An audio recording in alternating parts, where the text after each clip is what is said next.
তাহলে দেখো গত ক্লাসে আমরা যেটা পড়ছিলাম এখানে আমরা যে মাইটোসিসের গুরুত্ব দেখছিলাম, শর্টলি একটু দেখছিলাম মাইটোসিসের গুরুত্ব কি আমরা জানি যে মাইটোসিস মানে কি একটি কোষ থেকে দুইটি তৈরি হয়, তাই না? এই মাইটোসিস কোষ বিভাজনের মাধ্যমে আমাদের দেহে কী হয় বলতো সংখ্যা বৃদ্ধি করে কিসের কোষের, তাই না? একটা ছোটো জীব বড় হয়, ছোটো থেকে বড় হয়, এটা মাইটোসিসের গুরুত্ব। এগুলো ক্ষতস্থান পূরণ করতে মাইটোসিসের ভূমিকা অপরিসীম। মাইটোসিসের মাধ্যমে ক্ষতস্থান কী হয় পূরণ হয়, এবং নিম্ন শ্রেণীর জীবের ক্ষেত্রে এর মাধ্যমে কী হয় প্রজননও হয়ে থাকে মাইটোসিস কোষ বিভাজনের মাধ্যমে, ঠিক আছে? ওকে, তো গুরুত্ব যখন আমরা একটা জিনিস গুরুত্ব পড়ি তখন এর ক্ষেত্রে এর উপকারিতাও পড়ি এবং কী বলতো অপকারিতাটাও দেখি। যদি এই যে কোষ বিভাজনটা যদি অনিয়ন্ত্রিতভাবে হয় তখন সেক্ষেত্রে কী তৈরি হয় টিউমার বা ক্যান্সার তৈরি হয়। আচ্ছা এরকম বা যে দেওয়া যায় টিউমার হলো ক্যান্সারের ভয়ানক রূপ, কিন্তু হলো এটা টিউমার ক্যান্সার দুইটাই তো হয়, টিউমার ক্যান্সার দুইটাই হয়, দুইটা হয় বলতে এরকম না, কথা হলো এটা যদি নিয়ন্ত্রণের মধ্যে যখন থাকে, সোলিংটা যখন বা একটা ফুলে উঠলো এটা যখন নিয়ন্ত্রণের মধ্যে থাকবে তখন এটাকে বলা হয় টিউমার, আর যখন ছড়িয়ে পড়ে তখন তাকে বলা হয় ক্যান্সার। বুঝতে পারছো? নিয়ন্ত্রণ যখন হারিয়ে ফেলে আর কি। তো এইটা তো এগুলো বুঝতে পারছো? এগুলো একটু দেখবা এখানে পড়ছো বাসায়? পড়ছো? মুস্ত হয়েছে? পড়ছো মানে ভালো করে মুস্তও থাকতে হবে একদম, আমি কিছু বলবো না, টাইম নষ্ট করবো না। পরের দিন একদম সব পড়াই ঠিক আছে। আগের পড়াগুলো পড়ছো? ফিগার আর্ট করছিলাম? হ্যাঁ কেন? রেগুলার পড়া রেগুলার আর্ট করে দেখা, পরের দিন আর্ট করে দেখাবে না হলে ব্যথা লাগবে। মাইটোসিসের ধাপগুলোর ছবি, হ্যাঁ ঠিক আছে। প্রতিদিনের পড়া প্রতিদিন দিতে হবে, না হলে পানিশমেন্ট হবে, ঠিক আছে? সিলেবাসটা শেষ করতে হবে। মাইটোসিস ধাপগুলো বলতে কোনগুলো একটু দেখা দেন স্যার? এই যে এগুলা অ্যানাফেজ, অ্যানাফেজের এই চিত্রটা আর্ট করতে হবে। এই যে এগুলা এই ফিগারগুলো, মানে মাইটোসিসের সবগুলা ধাপেরই একটা করে, হ্যাঁ প্রতিটার ফিগার আর্ট করতে হবে, ঠিক আছে? পরীক্ষা আসে, বাসায় প্র্যাকটিস করবো। দেখো আজকে যে টপিকটা আমাদের সেটা হলো কি বলতো মিওসিস। মিওসিস বলতে কি বোঝায়, অর্থাৎ মিওসিসের মাধ্যমে আমাদের এটা কি করে বলতো, মিওসিসটা কোথায় ঘটে? এটা আমাদের জনন কোষে ঘটে। কোথায়? জনন কোষ।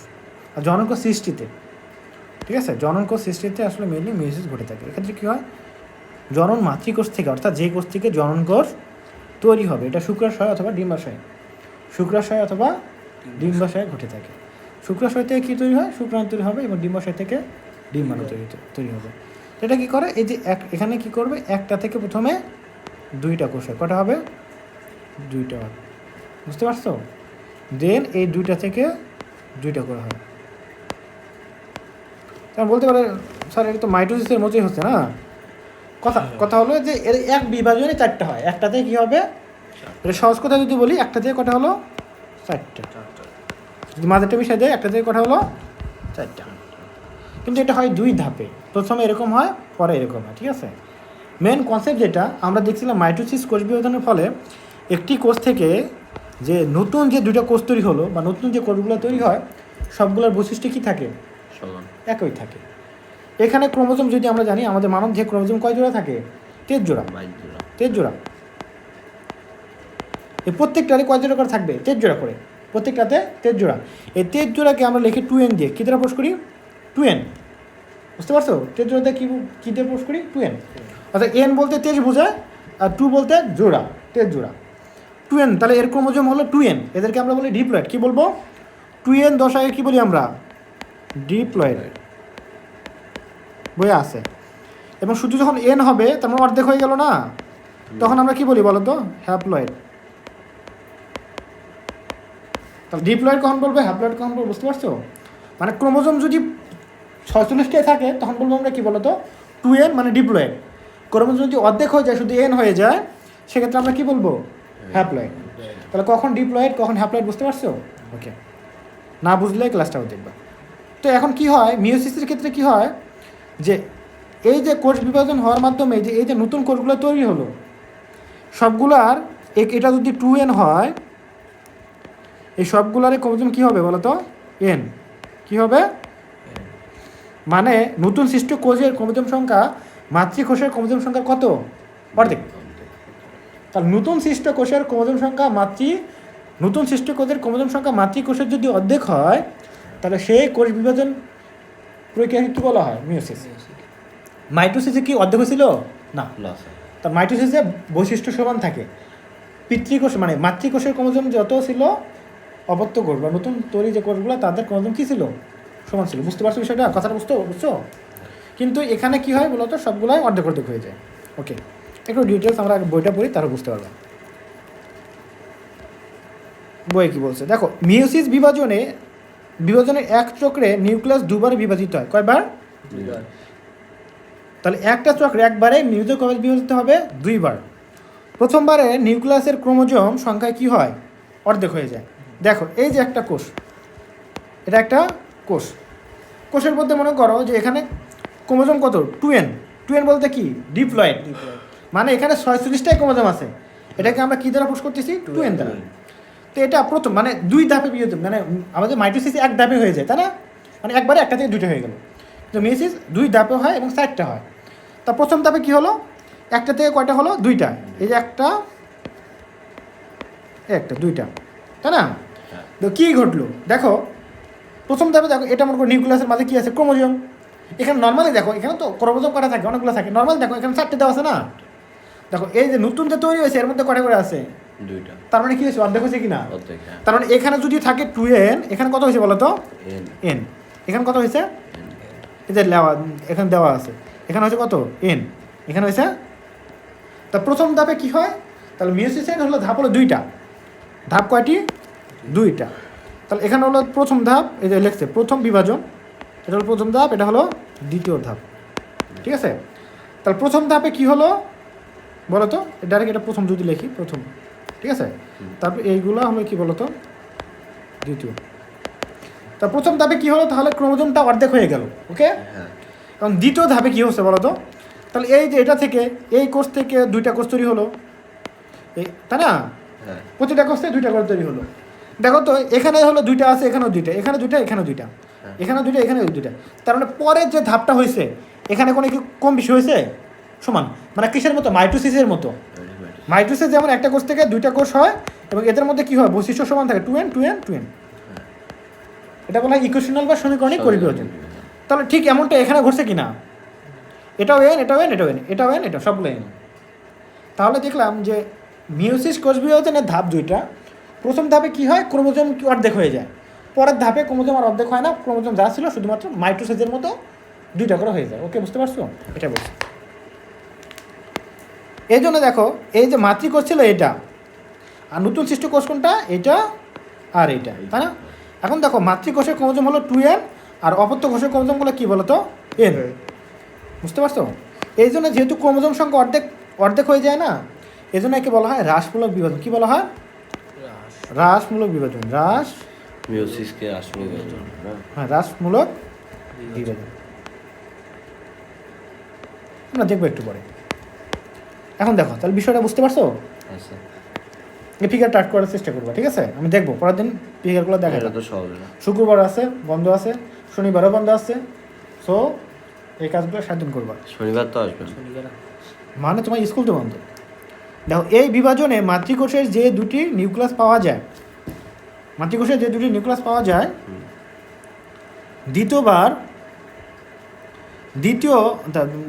এখানে দেখো একটা থেকে কটা নিউক্লিয়াস পাওয়া গেল?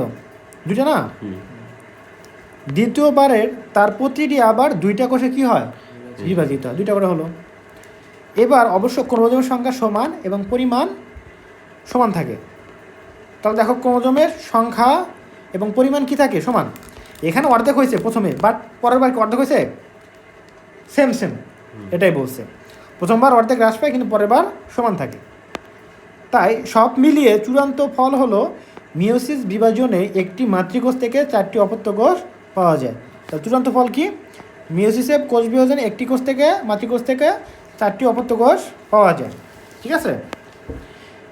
যেগুলোর প্রতিটি কি বলতো? মাতৃকোষের অর্ধেক সংখ্যক ক্রোমোজোম ধারণ করে। কি করে বলতো?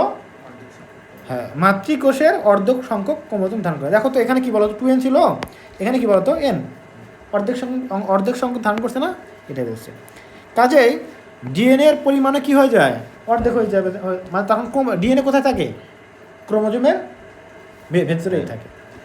তাই মিওসিসের আরেক নাম কি বলতো, হ্রাসমূলক বিভাজন। প্রশ্ন আসে মিওসিসকে কেন হ্রাসমূলক বিভাজন বলা হয়, লিখতে পারবা না? কোনটা লিখবো? তাহলে এখন কথা লিখবা যে মিওসিস কোষ বিভাজনের ফলে মাতৃকোষের ক্রোমোজোম সংখ্যা, মানে মিওসিস কোষ বিভাজনের ফলে অপত্য কোষের ক্রোমোজোম সংখ্যা মাতৃকোষের ক্রোমোজোম সংখ্যার কী হয়ে যায়, অর্ধেক হয়ে যায়। এই জন্য মিওসিসকে কী বলা হয়, হ্রাসমূলক ক্রোমোজোম বলা হয়। উদাহরণস্বরূপ মনে করি মাতৃকোষের ক্রোমোজোম হলো কি বলতো, 2n স্ট্রং রয়েছে, এবং অপত্য কোষের ক্রোমোজোম কত, n। এই ফিগারটা দেখা দিল, এই জন্য বলা হয় মিওসিসকে হ্রাসমূলক বিভাজন বলা হয়। ক নাম্বার আসলে এরকম, ক নাম্বার আসলে কি দিবা, এই যেটা যে মিওসিস কোষ বিভাজনে, মানে কোষ বিভাজনে অপত্য কোষের ক্রোমোজোম সংখ্যা মাতৃকোষের ক্রোমোজোম সংখ্যার অর্ধেক হয়ে যায়, তাই মিওসিসকে হ্রাসমূলক বিভাজন বলা হয়। দেখতে পারো না? ওকে, এখন কথা হলো মিওসিস হচ্ছে, দেখো প্রশ্ন হচ্ছে মিওসিস কেন হয়, মিওসিসের কেন দরকার, আমাদের শরীরে কেন দরকার, প্রশ্ন আসতে পারে না? আচ্ছা, তো আমি আগে একটু বুঝাই দিই, তারপরে আমি বলি। তো মনে করো জনন মাতৃকোষ, জনন মাতৃকোষ বোঝো, একটু আগে যেটা বললাম, যেখান থেকে কী তৈরি হবে, শুক্রাণু এবং ডিম্বাণু। অর্থাৎ এখানে এগুলো কোথায় থাকে বলো তো, শুক্রাশয়ে থাকবে, আর কোথায় থাকবে বলো তো,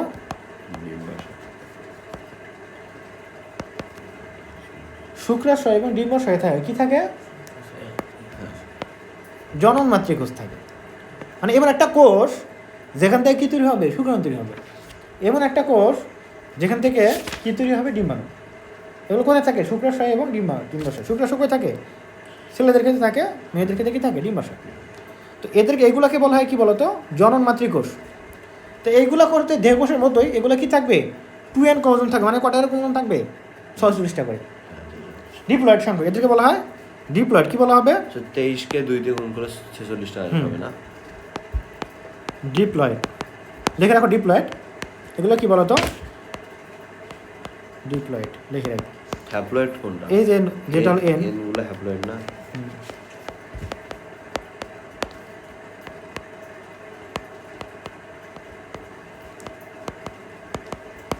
বুঝতে পারছো?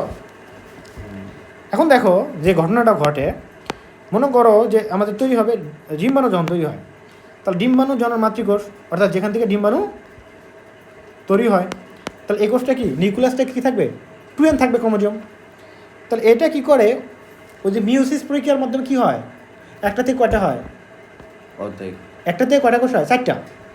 মিওসিসে কয়টা হয়েছিল বলো তো, একটা কোষ ছিল 2n, এখান থেকে কয়টা কোষ হয়েছে বলো তো, 4টে কোষ হয়েছে না, 2 ধাপে হয়, কিন্তু 4টে হয়েছে কিনা, প্রথমে তো 2টা হয়েছে, ওই তো যাই হোক, সব মিলে টোটাল কয়টা হয়, 4টে। তো শেষে আমরা মানে কি বলি, একটা থেকে 4টা কোষ হয়, এবং সবগুলোতে কি হয়, ক্রোমোজোম অর্ধেক হয়ে যায়, তাই না? একটা থেকে 4টা কেন না, এখানে একটা থেকে 2টা দেখাচ্ছে।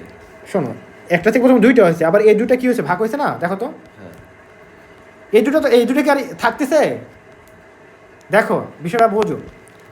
এখানে কি হয়েছে যে একটা থেকে 2টা হলো, এবার এই 2টা ভাগ হয়ে এটা গেলো, তার মানে এই 2টাকে থাকলো, এটা থাকলো না, এখন থাকলো কি, এই 4টা। একটা থেকে কটা হয়ে গেল, 4টা। তুমি মনে করো 10 টাকা নিছো, বাসা থেকে 40 টাকা নোট নিছো, কয় টাকা 40 টাকা বের হয়েছিল, কিন্তু 40 টাকা নোট, ঠিক আছে, 40 টাকা নোট বের হয়েছে, হ্যাঁ বের হয়েছিল, ছিল, এখন কি যেন পাওয়া যায় না, এখান থেকে এখনো তো নতুন টাকাগুলো আসেই না আমার সাথে। হ্যাঁ, দেখো 40 টাকা একটা নোট নিছো, তুমি পাশের দোকানে যায় সামনে নিছো, কয়টা কী করছো, 20 টাকা নোট নিছো, কয় টাকা নোট নিছো, কয়টা নিতে পারবা, 2টা, বুঝতে পারছো? এরপরে কি করছো, আরও একটু যা, আরেকটা তোমার একটা খুচরার দরকার, কিন্তু এখানে আরও অত ছোটো খুচরা নাই, তুমি কী করলা, 10 টাকা নোট পাইলা, তাহলে এই একটা দিয়ে কটা 10 টাকা হবে, 2টা, এখানে কটা হবে, 2টা, এখন তোমার কাছে অ্যাকচুয়াল নোট কয়টা আছে বলো তো, এখানে তো নোট দেখাচ্ছো কয়টা, 4টা, এখানে তো 1টা 2টা 3টা 4টা 5টা 6টা 7টা, তুমি তোমার কাছে 7টা আছে, কয়টা আছে, এই 10টা আর 4টা, তোমার কাছে এই 4টা নোট আছে এখন, তার মানে একটা নোট থেকে কয়টা নোট হয়েছে, তুমি কি বলবে 20 হয়েছে, তোমার এখন নিট কত হলো, তোমার ছিল 40, হচ্ছে কত, 4টে 10, ঠিক এমনটা বলতেছি যে মাতৃকোষ ছিল কত, 2n, n থেকে হয়েছে কয়টা, 4টা, 4টা হয়েছে n। হ্যাঁ এখন বুঝছো? হ্যাঁ ওকে, তাহলে এই যে ডিম্বাণু বা শুক্রাণুর ক্ষেত্রে একটা মাতৃকোষ থেকে কী হবে, 4টা কোষ হবে, 4টারে কী হবে n, মানে হ্যাপ্লয়েড কোষ হবে। তো এখানে সেই এই যে n কোষের একটা নেওয়া হয়েছে, কয়টা? একটা। তার মানে দেখো মানে এমনি দেখাইছে নাকি? জনন মাতৃকোষ থেকে কী হয়েছে, ডিম্বাণু তৈরি হলো, ডিম্বাণুতে n হবে না, তাহলে একটা, তাহলে ডিম্বাণুর কোষ কী হবে, n হবে, হ্যাপ্লয়েড। বুঝতে পারছো? এরকম কয়টা হয়? 4টা হয়, কিন্তু কয়টা হয় আমরা দেখাচ্ছি একটা, যদিও এগুলো কী হয়, নষ্ট হয়ে যায়, কী হয়ে যায়, নষ্ট হয়ে যায়, থাকে একটা, এগুলো পরে দেখবো। তার মানে কথা হলো ডিম্বাণুতে তৈরি হলো, এটা ক্রোমোজোম কত হবে, n। এন হ্যাঁ আচ্ছা, সেমভাবে শুক্রাণু যে তৈরি হলো, এটা কত হবে, n। মাতৃকোষ থেকে শুক্রাণু তৈরি হলে n হবে। এখন কথা হলো শুক্রাণু আর ডিম্বাণু তৈরি হওয়ার লক্ষ্যটা কী? দুটো একত্র হওয়া না, নিষেক হওয়া না? নিষেক হওয়ার মাধ্যমে কী হয়, জাইগোট তৈরি হয় না? তাহলে শুক্রাণু এবং ডিম্বাণু মিলিত হয়ে জাইগোট তৈরি হয়। কী তৈরি হয়? জাইগোট থেকে, জাইগোটে কোষগুলো বারবার বিভাজনের মাধ্যমে কী তৈরি হয়, এই যে ভ্রূণ তৈরি হয়, বড় বড় প্রাণী তৈরি হয়ে যায়, তাই না? তাহলে এখন দেখো এই যে জাইগোট দুটো কী হবে, যুক্ত হলো n আর n, তাহলে ডিম্বাণু আর শুক্রাণু মিলিত হয়ে কী তৈরি করলো, জাইগোট। এবং জাইগোটে কী হবে, দেখো n আর n কী হবে, 2n না, n আর n কত হবে, n প্লাস n কত হবে, 2n।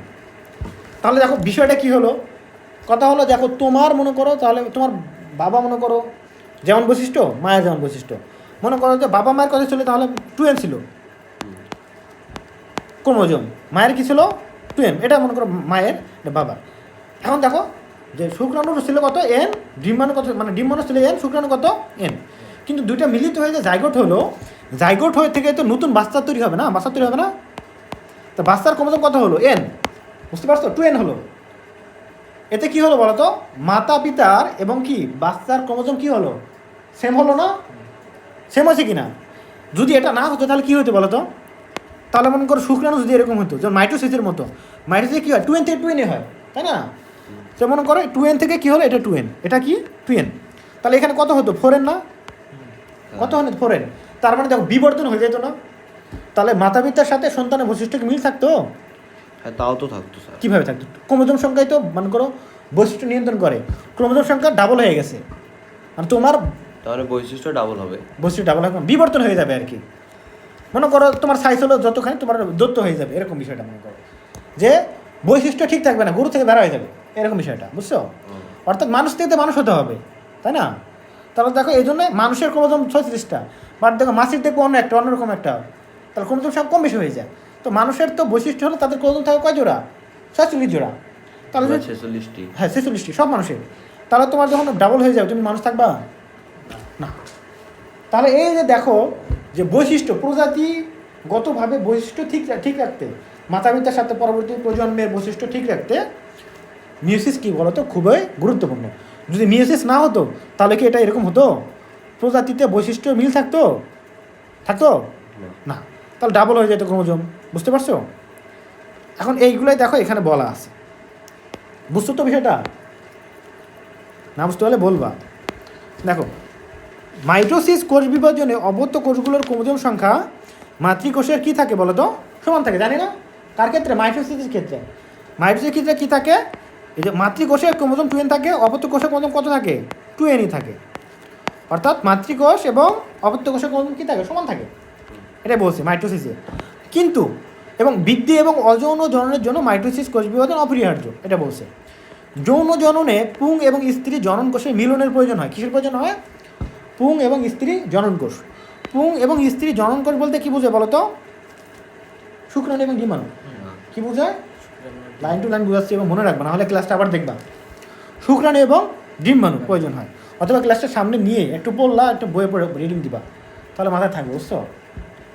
ওকে, যদি জনন কোষগুলোর ক্রোমোজোম সংখ্যা দেহকোষের ক্রোমোজোম সংখ্যা সমান থেকে যায়, মানে এই যে দেহকোষ থেকে যে শুক্রাণু তৈরি হলো বা ডিম্বাণু, এদের ক্রোমোজোম যদি মাতৃকোষের সমান থেকে যায় তাহলে কী হবে বলো তো, যেটা দেখালাম, তাহলে জাইগোট কোষের কী হবে, ক্রোমোজোম সংখ্যা জীবটির দেহের কী হয়ে যাবে, দ্বিগুণ হয়ে যাবে।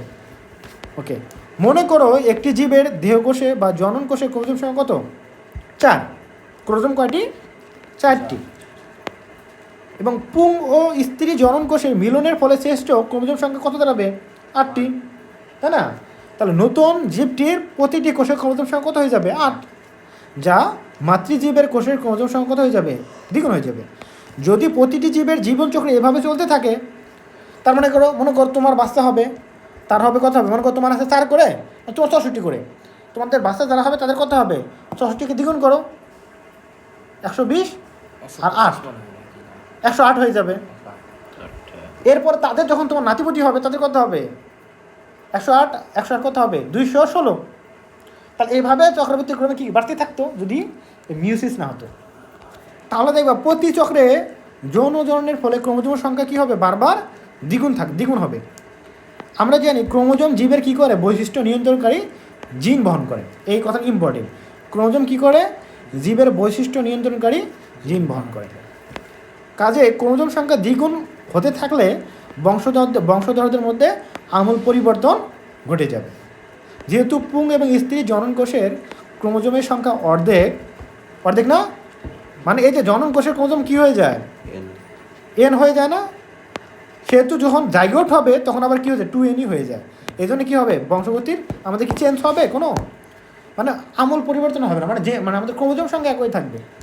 তাই জীবের যৌন প্রজননে স্ত্রী এবং পুং জনন কোষে মিলন হয়ে জাইগোটে পূর্ণ সংখ্যক ক্রোমোজোম পাওয়া যায়। অর্থাৎ মাতৃ দেহে যত ক্রোমোজোম ছিল অপত্য কোষে বা আমাদের যে পরবর্তী প্রজন্ম যেটা, সেখানে তত সংখ্যকই ক্রোমোজোম পাওয়া যায়। বুঝতে পারছো? ওকে। এভাবে জীবের ক্রোমোজোমের সংখ্যা বংশ পরম্পরায় একই থাকে। জনন কোষের সৃষ্টির সময় এবং নিম্ন শ্রেণীর উদ্ভিদের জীবনচক্রে কোনো এক সময় যখন এরকম ঘটে, তা আমাদের উন্নত শ্রেণীর জীবের ক্ষেত্রে কখন ঘটে? জননের সময়।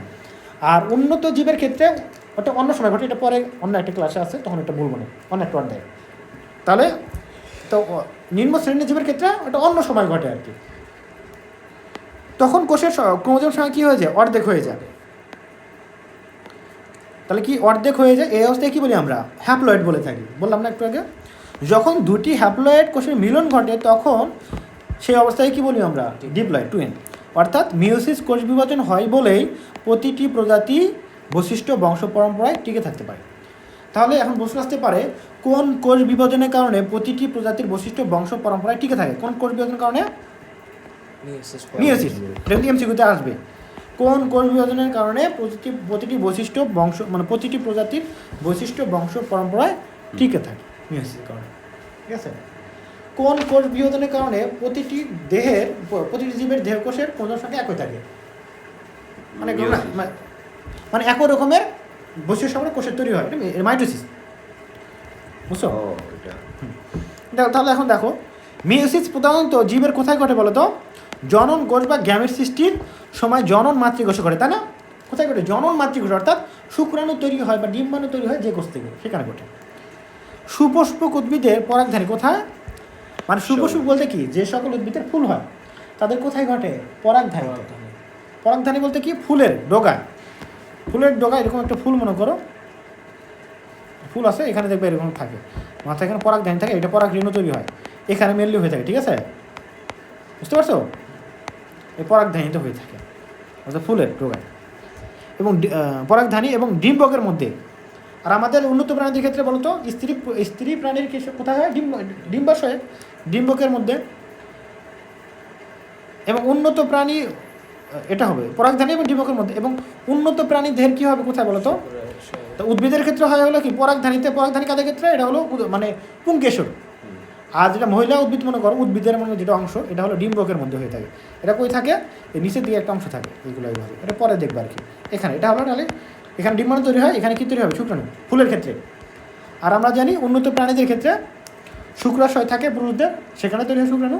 আর ডিম্বাশয় থাকে মহিলাদের, সেখানে থাকবে কি? ডিম্বাণু তৈরি হবে। তৈরি হওয়ার জন্য মিওসিস ঘটে। ওকে। ছত্রাক, শৈবাল, মজ্জাতীয় হ্যাপ্লয়েড উদ্ভিদের ডিপ্লয়েড মাতৃকোষ থেকে যখন হ্যাপ্লয়েড রেণু তৈরি হয় তখন জাইগোটে এই ধরনের বিভাজন ঘটে। এটা একটু ঠিক আছে? এটা অতটা ডিটেল যাইতে হবে না, এটা পরবর্তীতে আমি বুঝাই দেবো না, অন্য একটা অধ্যায়। ওকে। দেখো, মিওসিস বিভাজনের সময়, কিসের সময়? মিওসিস বিভাজনের সময় একটি কোষ পরপর কয়বার বিভাজিত হয়? 2বার বিভাজিত হয়। প্রথম বিভাজনকে প্রথম মায়োটিক বিভাজন বা মিওসিস 1 বলে। কি বলা হয়? মিওসিস 1। অর্থাৎ এই যে এখানে যে হলো, এখানে যে বিভাজন হলো এই প্রথম ধাপটাকে এই প্রথম ধাপটাকে আমরা কি বলবো বলো তো? মিওটিক 1 মিওসিস 1 মিওটিক বা মিওটিক 1 যেটাই বলো, মিওসিস 1 বলা যায়, বলতে পারবো, ঠিক আছে? মিওসিস 1 বা মিওটিক বিভাজন 1 বা মিওসিস 1। দ্বিতীয় বিভাজনকে কি বলবো? দ্বিতীয় মিওসিস 1, মিওসিস 2। তো প্রথম অংশটা কি বলবো? মিওসিস 1, পরটা কি বলবো? মিওসিস 2 বলা হয়। তো প্রথম বিভাজনের সময় অপত্য কোষের ক্রোমোজোম সংখ্যা মাতৃকোষের ক্রোমোজোম সংখ্যা কী হয় বলো তো? অর্ধেক পরিণত হয়। কথাগুলো ইম্পর্টেন্ট, এটা বুঝতে পারবা। তার প্রথম বিভাজনের সময় কী হয় বলো তো? অপত্য কোষের ক্রোমোজোম কী হয়? মাতৃকোষের অর্ধেক হয়ে যায় না? ওকে। এবং দ্বিতীয় বিভাজনের সময় কি অর্ধেক হয়েছে না? এটা হলো মাইটোসিসের অনুরূপ, অর্থাৎ কোষের বৈশিষ্ট্য কী থাকে? সেম থাকে। অর্থাৎ ক্রোমোজোম সংখ্যার কোনো বাস্তবে পরিবর্তন হয় না, পরিবর্তন হয় না। বুঝতে পারছো? কারণ পরে কি বলছে? বাস্তবে মাঝে মাঝে মাঝে হঠাৎ করে ক্রোমোজোমের সংখ্যা বেড়ে গিয়ে নতুন প্রজাতির উদ্ভব করতে পারে। ক্রোমোজোম সংখ্যা বেড়ে গেলে হঠাৎ করে, যেমন বললাম যে যদি মায়োসিস না করতো তাহলে ক্রোমোজোম সংখ্যা বেড়ে যেত, নতুন প্রজাতির তৈরি হতো, এরকম। তো বাস্তবে এরকম অনেক সময় ঘটে, ঠিক আছে? যেমন দেখো, ব্যাঙের একটি প্রজাতি জেনোপাস ট্রপিক্যালিস, একটা প্রজাতি, ঠিক আছে? নামটা মনে রাখবা, জেনোপাস ট্রপিক্যালিস, একটা হলো ব্যাঙের প্রজাতির নাম। এটি সম্পূর্ণ ক্রোমোজোম সেট কী বলতো? দ্বিগুণ হয়ে কী হয়েছে?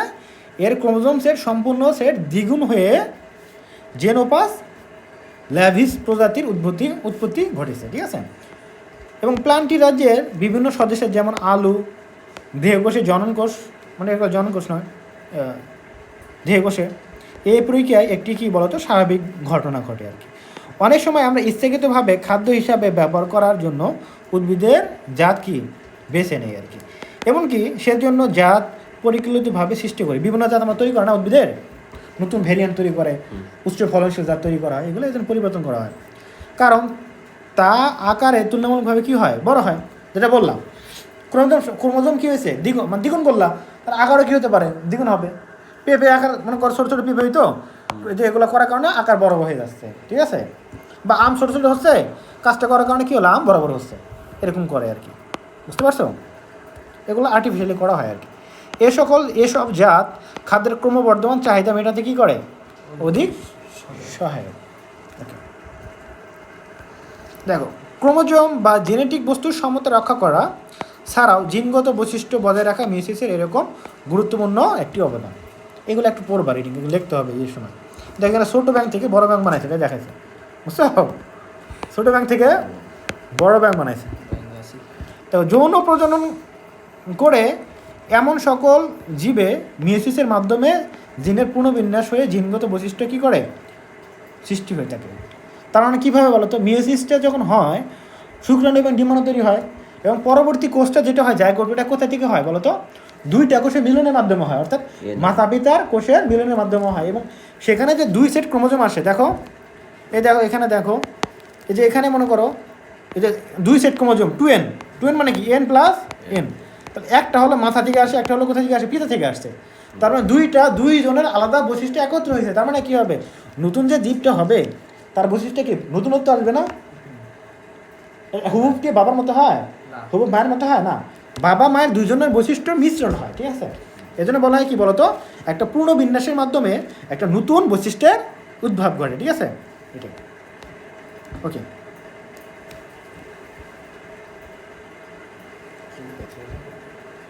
ওকে, বুঝতে পারছো?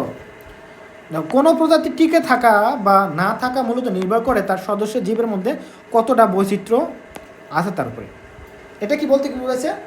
কথা হলো, দেখবা যে প্রকৃতিতে টিকে থাকতে হলে বৈশিষ্ট্য তৈরি করতে হয়, ভ্যারিয়েন্ট তৈরি করতে হয়, প্রকারভেদ তৈরি করতে হয়, অর্থাৎ বিবর্ত নিজেকে খাপ খাইতে হয়, অভিযোজন করতে হয়, ঠিক আছে?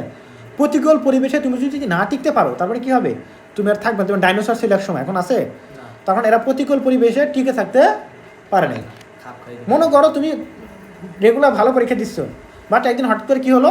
পরীক্ষা খারাপ হয়ে গেছে। তুমি যদি যখন একদম আমি সারা জীবন ভালো করলাম, আজকে খারাপ করলাম, ডিপ্রেশনে চলে যাও, আত্মহত্যা করলো, মানে তুমি ঠিক থাকতে পারলা? তারপর তুমি খারাপ ভালো সব কিছু মিলে কি ঠিক করতে হবে? এটা বলতো ঠিকই থাকতে হবে। সুখ দুঃখ সব কিছু লাইফে থাকে, তাই না? সবগুলো কী করতে হয়? ঠিকই থাকতে হয়, যে বৈচিত্র্য আনতে হয়, ভ্যারাইটি আনতে হয়, এটাই বলছে আর কি। যে কোনো পর্যায়ে মানে কত টিকে থাকবে এটা ডিপেন্ড করে তার বৈচিত্র্যের উপরে। পরিবেশ প্রতিনিয়ত পরিবর্তনশীল, সেই সব প্রজাতি টিকে থাকে যাদের অন্তত কিছু সদস্যের মধ্যে সেই পরিবর্তন পরিবেশের সাথে খাপ খাইতে নেওয়ার মতো বৈশিষ্ট্য রয়েছে। বুঝতে পারছো? যারা খাপ খাইতে পারে। যদি কোনো প্রজাতি জীবদেহের মধ্যে বৈচিত্র্য কম থাকে তাহলে নতুন কোনো পরিবেশে খাপ খাওয়ার বৈশিষ্ট্য কারোর মধ্যে থাকার সম্ভাবনা হবে। এগুলো এমনি ভাও ভাও করে। ঠিক আছে, হ্যাঁ, এগুলো ভাব হয়, শেষ, পড়াই শেষ। তারপর দেখো, ফলে হয়তো পুরো প্রজাতিটা কী হবে, বিলুপ্ত হয়ে যাবে। আর যদি কোনো প্রজাতির জীবদের মধ্যে বৈচিত্র্য বেশি থাকে, তাহলে যাদের মধ্যে বৈচিত্র্য বেশি তারা প্রতিকূল পরিবেশে বেশি টিকে থাকতে পারে। মেন কথা, যাদের মধ্যে বৈশিষ্ট্য কম তারা টিকে থাকতে পারে না। কারণ বৈচিত্র্য তৈরি হয় কীভাবে? মিওসিসের মাধ্যমে। কারণ বৈচিত্র্য তৈরি হয় মিওসিসের মাধ্যমে কীভাবে? তার কারণ মিওসিসের মাধ্যমে যে নতুন যে প্রকরণটা তৈরি হয়, নতুন যে জীবটা তৈরি হয়, সেখানে বাবা মার বৈশিষ্ট্য আসে, দুইজন আলাদা মানুষের। ঠিক আছে, এই জন্য নতুন বৈশিষ্ট্য তৈরি হচ্ছে। আর যাদের মধ্যে বিভিন্ন ধরনের বৈশিষ্ট্য থাকবে তাদের কি অভিযোজন ক্ষমতা বেশি, প্রতিকূল পরিবেশে খাপ খাওয়ানোর ক্ষমতা বেশি, তার কারণে এই জন্য টিকে থাকতে পারে এরা। ঠিক আছে, বুঝতে পারছো?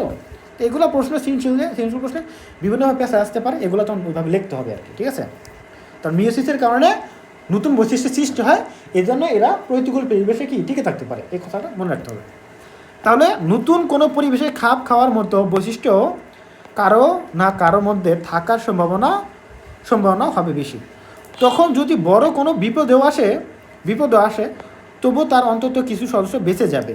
তাই মিওসিস কোনো জীবের জিনগত বৈশিষ্ট্য সৃষ্টি করে প্রজাতি টিকে থাকার সম্ভাবনা কী করে? বাড়িয়ে দেয়। লাইনটা মনে রাখবা একবার শেষে। মিওসিস কী করে? তাহলে এই জিনগত বৈশিষ্ট্যের সৃষ্টি করে প্রতিকূল পরিবেশে জীবদের টিকে থাকতে কী করে? সহায়তা করে। এগুলো মুক্ত করতে হবে। এই যে নিজের মতো করে বলার চেষ্টা করবা, আসলে তোমরা কখনো বলার চেষ্টাই করো না। তোমরা হয়তো টিচারদের সামনে গিয়ে ধরে তখন বলো, আসলে এগুলো ডিসকাস করতে হয়। তোমরা ডিসকাস করবা ক্লাসে গিয়ে, যে আসলে মেইনলি অ্যাকচুয়াল যেটা বিষয়, যে ক্লাসে যখন যাবে বন্ধুদের সাথে ডিসকাস করবো। আচ্ছা বন্ধু বলো তো, একটা জীব মানে ডাইনোসর কেন পড়াশোনা নিয়ে তাই ডিসকাস করো না তোমরা? এটা কোনো কথা? এই জন্য হলে তোমাদের এই অবস্থা, অধপতন হয়ে যাচ্ছে। পড়াশোনা করতে হবে স্টুডেন্ট, তোমাদের ডিসকাস করতে হবে, পড়াশোনা নিয়ে আলোচনা করতে হবে। বুঝছো? রাস্তা দিয়ে যাবে পড়াশোনা করবো। যেমন আমরা যখন ছোটো ক্লাসে ছিলাম না, 9-10 ছিলাম, আমি কেমিস্ট্রি তখন ট্রাই করছিলাম। তো আমরা স্যারে পড়াইতো, বেরোইতাম, সাইকেলে যাইতাম, তখন স্যার বন্ধু বলো তো আজকে স্যার কী পড়াইলো, এক পাশে দিকে কতটুকু বলতে পারে প্রশ্ন। আচ্ছা স্যার এটা একটা প্রশ্ন, মানে স্যার যে পড়াইছে আমি প্রশ্ন করতেছি, একজন বলে দিচ্ছে। এইভাবে ডিসকাস করা হয়। ঠিক আছে? বা নতুন একটা জিনিস কেউ শিখে আসছে বাসা থেকে, আর সে ক্লাসে ধরবে, এতে কী হলো? না শিখলে শেখা হলো, শেখা ইচ্ছা হলো। তুমি একটা জিনিস পারলা, ক্লাসে কেউ পারলো না, ভালো লাগা কাজ করবে। এটা হলো পড়াশোনার অ্যাকচুয়াল মেইন ভ্যালু। কিন্তু তোমরা কী করো? সারাদিন বাসায় প্রায় পড়ো তো, টিউশন করো তো, তোমাদের মধ্যে আসলে ওই এনার্জিটাও থাকে না। নিজেরা নিজে পড়ো, শেষ, কখনো বলো না। এতে করে তোমাদের বলার যে একটা মানে ফ্লুয়েন্সি, এটার মধ্যে তোমাদের আসে না, তোমরা বলতেও পারো না, বানাও লিখতে পারো না। তো এটা করতে হবে। রাস্তা দিয়ে যাচ্ছ, মনে মনে পড়াশোনা কী করবা? রিমাইন্ড করবা, কী পড়লাম, বলতে পারি কিনা। ঠিক আছে? আমি তো মনে করো ছোটোবেলা, কারণ আমি বক্তব্য দিয়ে খুবই পছন্দ করি, বক্তব্য দিই আমি। বুঝছো? তো আমি নিজেই কিন্তু এটা এমনি হবে না তোমার। তুমি কখনো বক্তব্য দিতে পারবা? কখনই না। যারা বক্তব্য দেয় তারা কী করে বলো তো? টক শোতে কথা বলে, বক্তব্য দেয়, তারা নিজেরা কথা বলে। মানুষের তো পাগল বলবো, তারা নিজেরা কথা বলে। রাস্তায় যাচ্ছে, নিজেরা কথা বলতে যাচ্ছে, আস্তে আস্তে কথা বলতে যাচ্ছে। বুঝছো? যে কোনো একটা বিষয় নিয়ে এরকম করতে হবে। তাহলে দেখবা তোমার কথা বলতে পারবা, লিখতে পারবা, বানায় কিছু লিখতে পারবা। দেখো জীবের টিকে এখন কি, তাহলে দেখো জীবের টিকে থাকার ক্ষেত্রে বিশেষ সুবিধা দেয় বলে মিওসিস বিবর্ধিত হয়ে জীবজগতের কি নিজের অবস্থান করে নিয়েছে। বুঝতে পারছো কথাটা? কারণ এটা কি করবে? এই যে বৈশিষ্ট্য তৈরি করার মাধ্যমে, জীবের নতুন বৈশিষ্ট্য তৈরি করার মাধ্যমে এরা বিবর্তনে সহায়তা করতে পারে, নতুন প্রকরণ তৈরি করতে পারে, অভিযোগের মাধ্যমে নতুন ভ্যারাইটি তৈরি করতে পারে, নতুন বৈশিষ্ট্য সম্পন্ন প্রজাতি তৈরি করতে পারে, প্রতিকূল পরিবেশে টিকে থাকতে পারে। বুঝতে পারছো? তো এগুলো পড়বা। কোষ বিভাজন কি, সমীকরণে কোষ বিভাজন কাকে বলা হয়? যে কোষ বিভাজনের মাধ্যমে কী হয়? অপত্য কোষের কন্দ্র সংখ্যা মাতৃকোষের কন্দ্র সংখ্যা সমান থাকে, তাকে ইকুয়েশন বা সমীকরণ কোষ বিভাজন বলা হয়, মাইটোসিস। ওকে, ঠিক আছে? তো মাইটোসিসের বিভিন্ন পর্যায়সমূহ দেখো চিহ্নিত চিত্র সহ বর্ণনা করো। এটা চিত্রগুলো তোমরা আর্ট করবো, বর্ণনাটা পড়বা, আর চিত্রটা কী করবা? আর্ট করে দেখাইবা। মাইটোসিস প্রক্রিয়ার গুরুত্ব আলোচনা করো। গুরুত্বটা যে আছে, গুরুত্ব বলতে কি? গুরুত্ব বলতে যে মাইটোসিসের কারণে কী কী হয়, উপকারী কী কী, এবং সাথে কী দিতে হবে, অপকার কী করে থাকে, অনিয়ন্ত্রিত মাইটোসিসের কারণে কী হতে পারে, টিউমার এবং ক্যান্সার হতে পারে। ঠিক আছে, শেষ। এইটুকু কথা লিখলেও হবে। ওকে, তারপরে তো যে ইনসিউ আছে এগুলো করবা। মাইটোসিস কোথায় ঘটে, দেহকোষে ঘটে থাকে। ঠিক আছে, উদ্ভিদের বর্ধনশীল অংশ ঘটে থাকে। শেষ। মিয়োসিসকে কেন হ্রাসমূলক কোষ বিভাজন বলা হয়, বুঝিয়ে লেখো। মিয়োসিস কোষ বিভাজনের ফলে কী হয়, অপত্যকোষের ক্রোমোজোমের সঙ্গে মাতৃকোষের ক্রোমোজোমের সঙ্গে অর্ধেক হয়ে যায়। তাই মিয়োসিসকে কী করা হয় বলা হয়, হ্রাসমূলক বিভাজন বলা হয়। তারপরে একটু বলে দিলাম, বুঝিয়ে লিখলাম। তো মনে করি কোনো একটা কোষের কী ছিল বলো তো, মাতৃকোষে ছিল 2n ক্রোমোজোম ছিল, নতুন সৃষ্ট কোষ একটা থেকে 4টে কোষ তৈরি হবে, প্রত্যেকটাতে ক্রোমোজোম সংখ্যা কী হবে, n হবে। এখানে ক্রোমোজোম সংখ্যা অর্ধেক হ্রাস হয়ে গেছে। ঠিক আছে, হয়ে গেল, বুঝতে পারছো? দেখো যে উদ্দীপকের বি ধাপটিতে কী কী ধরনের পরিবর্তন ঘটে লক্ষ্য করো। এটা কি বলো তো, বি ধাপটিটি কি বলো তো? এটা স্যার সাইটোকাইনেসিস না, ক্রোমাটোফেজ, অ্যানাফেজ, টেলোফেজ, যেগুলোর মধ্যে বানায়। টেলোফেজের পরে কি বলো তো, সাইটোকাইনেসিস। টেলোফেজে কি হয়, দুই প্রান্তে চলে যায়। তারপরে কি, এই যে ক্রোমোজোমকে ঘিরে নতুন নিউক্লিয়ার মেমব্রেন তৈরি হয়, তাই না? এবং এখানে ভাগ হয়ে যায়। এটা কোথায়, সাইটোকাইনেসিস, অর্থাৎ টেলোফেজের শেষে। তো এটা বললাম।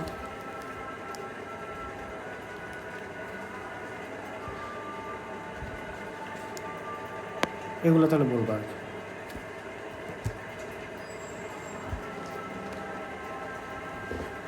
তো উদ্দীপকের উল্লেখিত প্রক্রিয়াটি সঠিকভাবে না করলে কী সমস্যা হতে পারে? তো উদ্দীপকের উল্লেখিত প্রক্রিয়াটা কী বলো তো, মাইটোসিস। এটা কি, এটা একটা কোষ বোঝাইছে, মানে প্রোফেজ ধাপ। এটাকে ওই যে সাইটোকাইনেসিস বোঝাইছে। তাহলে এই প্রক্রিয়াটা সঠিকভাবে না করলে কী হতে পারে? কারণ এই যে একটা জীব ছোটো থেকে বড় হচ্ছে, এগুলো হতো না, হতো না। ওকে, তারপরে এই যে ক্ষতস্থানে পূরণগুলো হতো না, তাই না? জীবের বৃদ্ধি হতো না, এগুলো বলবা। সঠিকভাবে না তাহলে কী হতো, যদি কোনো অনিয়ন্ত্রিত ভাবে সেক্ষেত্রে টিউমার বা ক্যান্সার হতো। এইভাবে লেখলে তো হয়ে গেলো, শেষ। সহজ না কঠিন জিনিস পড়া বলো তো? তো এইগুলা পড়বা। তাহলে এগুলো এখন জননকোষ হ্যাপ্লয়েড প্রকৃতির ব্যাখ্যা করো। জননকোষ হ্যাপ্লয়েড প্রকৃতির ব্যাখ্যা করো, এটা কেমন করবো? হ্যাঁ, জননকোষ কীভাবে হ্যাপ্লয়েড প্রকৃতির? জননকোষটা কী বলো তো? জননকোষ বলতে শুক্রাণু আর ডিম্বাণু। শুক্রাণু ডিম্বাণু কীভাবে হয় বলো তো? শুক্রাণু এবং ডিম্বাণু এটা মায়োসিস কোষ বিভাজনের মাধ্যমে কী হয়, ক্রোমোজোম সংখ্যা মাতৃকোষের ক্রোমোজোম সংখ্যা অর্ধেক প্রাপ্ত হয়ে যায়। এবং ক্রোমোজোম সংখ্যা যখন অর্ধেক হয়ে যায় তখন আমরা কী বলি, হ্যাপ্লয়েড কোষ বলি। তাই জননকোষ অর্থাৎ শুক্রাণু বা ডিম্বাণু কি, হ্যাপ্লয়েড প্রকৃতি। শেষ, বুঝছো? ওকে, তাহলে এগুলো তোমরা পড়বা। কী পড়বা? কোষ বিভাজন কয় প্রকারে, 3 প্রকার, অ্যামাটোসিস, মাইটোসিস, মিয়োসিস। প্রত্যেকটা ধাপ পড়বা। মাইটোসিসে কী কী ধাপ আছে পড়বা, ফিগারগুলো আর্ট করবা। মিয়োসিস পড়ালাম। মাইটোসিসের গুরুত্ব কী, গুরুত্বটা গ নাম্বারে থাকে, সো ইম্পর্টেন্ট, দেখলে না? ইম্পর্টেন্ট, গুরুত্বটা ভালো করে পড়বা। এটা গ নাম্বারে কিন্তু আসবে, আর গ নাম্বারের ক্ষেত্রে ফিগারগুলো আসবে, বুঝছো? এবং ফিগারে চিহ্নিত করতে হবে কী কী পরিবর্তন ঘটে, এগুলো লিখতে হয়, ফিগার আর্ট করে লিখতে হয়। সো মাইটোসিসের ধাপের প্রত্যেকটা ধাপ পড়বা, সেখানে কী ঘটে চিত্রসহ। এবং ইকুয়েশনাল কোষ বিভাজন, ইকুয়েশনাল বা সমীকরণের কোষ বিভাজন কাকে বলে, আরেকটা কী বলো তো, হ্রাসমূলক কোষ বিভাজন কাকে বলে, দুইটা ইম্পর্টেন্ট। এবং কোষ বিভাজন কাকে বলে, এগুলো পড়া। ওকে।